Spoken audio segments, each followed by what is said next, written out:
Cheat करते हुए पकड़े गए हैं। किस तरह से ये लोग चीट कर रहे थे, किस परीक्षा का ये पूरा मामला पुलिस के संज्ञान में क्या कुछ आया था? देखिए, कल दिन में पुलिस को सूचना प्राप्त हुई थी कि एक एसएससी जीडी कांस्टेबल 2026 जो एग्जामिनेशन जो चल रहा है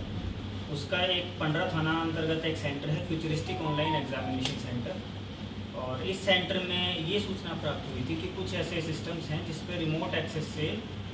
लोगों का जो क्वेश्चन है उनको रिमोटली सॉल्व किया जा रहा है, और जो कैंडिडेट्स हैं उनकी कोई भी मूवमेंट उसमें नहीं है और कर्सर अपने आप मूव हो रहा है और उसको सॉल्व किया जा रहा है। और जो वहाँ के जो सेंटर ऑब्जर्वर हैं उन्होंने उस सूचना को उन्होंने डिटेक्ट भी किया, साथ ही साथ उन्होंने जितनी भी जो ये इंसिडेंसेस जो हो रही थी उन्होंने अलग अलग जगह पर इसका वीडियो भी बनाया प्रूफ के तौर पर, जिसमें ये क्लियर दिख रहा है कि जो कर्सर है वो खुद से मूव कर रहा था। और उसी सूचना के आधार पर पुलिस को भी सूचना दी गई। पुलिस ने भी वहाँ मौके पर पहुँचकर जितने भी जो इस टाइप के जो संदिग्ध जो सिस्टम्स थे जिसमें रिमोट एक्सेस के ज़रिए जो एग्ज़ाम को सॉल्व किया जा रहा था, उन सारे सिस्टम्स को ऑन द स्पॉट सीज़ किया गया है। और साथ ही साथ जो कैंडिडेट्स थे जिनके एग्ज़ाम जो ऑटोमेटिकली सॉल्व हो रहे थे उनको भी पुलिस के द्वारा उनसे भी पूछताछ के लिए उनको डिटेन किया गया। आगे जो ये सिंस ये एग्ज़ाम फर्स्ट शिफ्ट में था तो वहाँ जो ये पता चला कि एक एडुकेटी नाम की फर्म है जिसको जिम्मेदारी दी गई थी, और जो वहाँ जो सेंटर के जो सेंटर सुपरिटेंडेंट हैं या जो सेंटर के जो आईटी के जो स्टाफ हैं उनको वहाँ से मौके से फरार पाया, सेंटर सुपरिटेंडेंट और सेंटर आईटी स्टाफ को। और जब गहनतापूर्वक इसमें जांच करी गई तो ये एक पहले से ही जो एक एमओ जो यूज़ किया जा रहा है इस तरह की जो एसएससी के एग्ज़ाम में सेम टाइप की जो चीटिंग की जो खबरें हैं वो पहले देहरादून से भी आ चुकी हैं, और मल्टीपल सिटीज़ से इस टाइप का जो एमओ जो यूज़ करने की जो खबर है वो पहले से भी इसमें फिर पता लगाया गया। मल्टीपल एजेंसीज़ के साथ भी कोऑर्डिनेट किया गया। सीआईडी जो सीआईडी की टीम है और जो साइबर सीआईडी की जो टीम है उससे भी बात करी गई, उसकी भी सहायता ली गई। साथ ही साथ जो I4C जो MHA की जो एजेंसी है उनसे भी इस मामले में हेल्प दी गई, और उनके द्वारा सारा समन्वय स्थापित करते हुए इस निष्कर्ष पर रांची पुलिस पहुंची है कि इसमें जो सेंटर के जो मालिक हैं उनकी भी मिली भगत है, और साथ ही साथ जो टेक्निकल जो सुपरिटेंडेंट है इस सेंटर के उनकी भी मिली भगत है, और उनको फरार भी पाया गया है। जो कैंडिडेट्स हैं उन्होंने पूछताछ के क्रम में यही बताया है कि उनको रैंडम लोगों के द्वारा संपर्क किया गया था, और उन्होंने यही उनको वादा किया था कि आप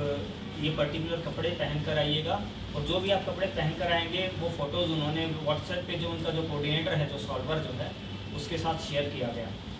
और उसके साथ ही साथ जब वो कपड़े पहन कर आए उनकी आइडेंटिटी उन्होंने वेरीफाई करी कि ये कपड़े की इसने व्हाट्सएप पर मुझे फ़ोटोज़ भेजे हैं। फिर उसको जो सिस्टम अलॉट हुआ उसको रिमोट एक्सेस किया गया, और रिमोट एक्सेस करने के पश्चात उसका एग्ज़ाम सॉल्व किया जा रहा था। इसमें जितना भी जो सेटअप है, क्योंकि जो लैन बेस्ड एग्जामिनेशन जो सेंटर है उसमें लैन बेस्ड कनेक्शन है, तो संभवतः मास्टर कंप्यूटर का यूज़ किया गया था, और मास्टर कंप्यूटर के ज़रिए जो जितना भी जो सेटअप है या जो भी फायरवॉल है तो फायरवॉल को बाईपास किया गया है, और फायरवॉल को बाईपास करके मास्टर कंप्यूटर से कनेक्ट किया गया जो लैन का जो सिस्टम है, और उसमें से जो पर्टिकुलर कैंडिडेट्स हैं उनकी जो आईपी अलॉटेड जो एक पर्टिकुलर कंप्यूटर को एक आईपी एड्रेस अलॉट किया जाता है, उस आईपी से रिमोट डेस्कटॉप कनेक्शन स्टैब्लिश किया गया उसे एक मास्टर कंप्यूटर के द्वारा। जो मास्टर कंप्यूटर वहाँ सर्वर रूम में रखा था उसको भी पुलिस के द्वारा सीज़ किया गया है। आगे इसमें पुलिस के द्वारा जांच की जा रही है कि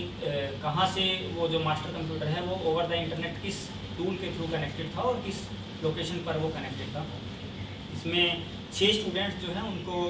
डिटेन किया गया है, उनको न्यायिक अभिरक्षा में भेजा जा रहा है। उनके द्वारा स्वीकारा गया है कि हमें ऐसे ऐसे कांटेक्ट किया गया था। उनके जब मोबाइल्स को वेरीफाई किया गया तो ये भी पाया गया है कि उन्होंने अपने जो फोटोग्राफ्स हैं जो कपड़े वो पहनकर एग्ज़ाम देने आने वाले हैं उन्होंने संबंधित लोगों को भेजे हैं। बाकी लोगों के विरुद्ध जो है रांची पुलिस की टीम की छापेमारी लगातार जारी है, लोगों को आइडेंटिफाई कर लिया गया है। बरामदगी में इसमें 6 कंप्यूटर जो एग्ज़ाम सेंटर पर जो कॉम्प्रोमाइज़ थे उनको सीज़ किया गया है। साथ ही साथ जो सीसीटीवी जो पूरे सेंटर पर लगे थे उसके डीवीआर को सीज़ किया गया है। जो फायरवॉल था, जिस फायरवॉल के ज़रिए जो एग्ज़ाम को जो कंट्रोल किया जाता है कि कौन सी सर्विस एक्सेस होनी चाहिए या कौन सी सर्विस एक्सेस नहीं होनी चाहिए, तो उसको भी सीज़ किया गया है, क्योंकि संभवतः उस फायरवॉल में जो रिमोट डेस्कटॉप कनेक्शन की जो परमिशन है उसको एनेबल किया गया होगा जो टीम के द्वारा, तभी ये संभव हो पाया होगा। तो उसको भी फर्दर एनालिसिस के लिए पुलिस के द्वारा सीज किया गया है। एयरटेल का एक राउटर, जियो का राउटर और एक जो मास्टर कंप्यूटर का जो CPU है उसको भी पुलिस के द्वारा सीज किया गया है। सीडैक के जो डेटा लॉग्स के जो बॉक्स हैं जो IP एलोकेशन के लिए इस्तेमाल किए जाते हैं, उन सीडैक के बॉक्सेस को भी सीज किया गया है। 6 कैंडिडेट्स का एडमिट कार्ड, 5 मोबाइल और 1 टैबलेट, ये सारी जो है पुलिस के द्वारा ये सारी चीज़ों को सीज किया गया है। इसमें सहायक पुलिस अधीक्षक कोतवाली निखिल का महत्वपूर्ण रोल रहा है इस पूरे ऑपरेशन को, या फिर जब ऑपरेशन को जब एक बार जब ये डिटेक्ट हुआ उसको पूरा उसको प्रोसेस करने में, उसको सीज करने में और आगे के प्रोसेस और लोगों को आइडेंटिफाई करने में, और अग्रतर छापेमारी रांची पुलिस के द्वारा इस केस में की जाती है। ये बिहार के ही लोग हैं और कुछ लोग इसमें कोडरमा के हैं, कुछ बिहार के हैं, और मैक्सिमम लोगों का जो होम एड्रेस है या फिर जो सेंटर सुपरिटेंडेंट हैं उनका भी जो है वो भी बिहार के ही रहने वाले हैं। और संभवतः ये बिहार का ही एक गैंग है जो सेंटर्स को टेक ओवर करता है, सेंटर से बातचीत करके जो सेंटर के जो मालिक हैं उनसे उनकी भी इसमें मिली भगत है, और ये पूरा जो टेक्निकल सेटअप इस्टेब्लिश करके एग्ज़ाम्स को लीक करने की और एग्ज़ाम्स को हैक करके सॉल्व करवाने का जो ये प्रयास करते हैं।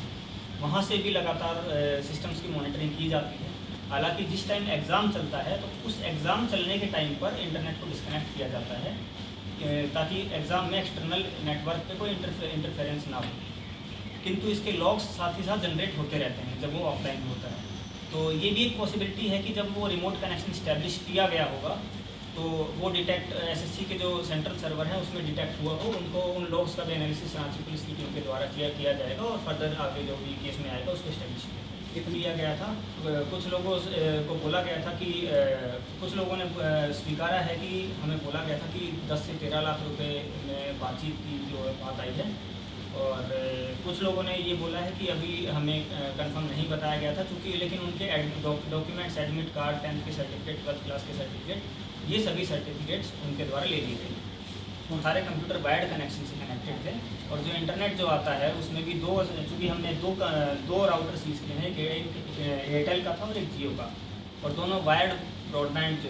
जो कनेक्शन जो सेंटर पर आया है वो वायर्ड ब्रॉडबैंड है। तो वायर्ड ब्रॉडबैंड को जैमर के थ्रू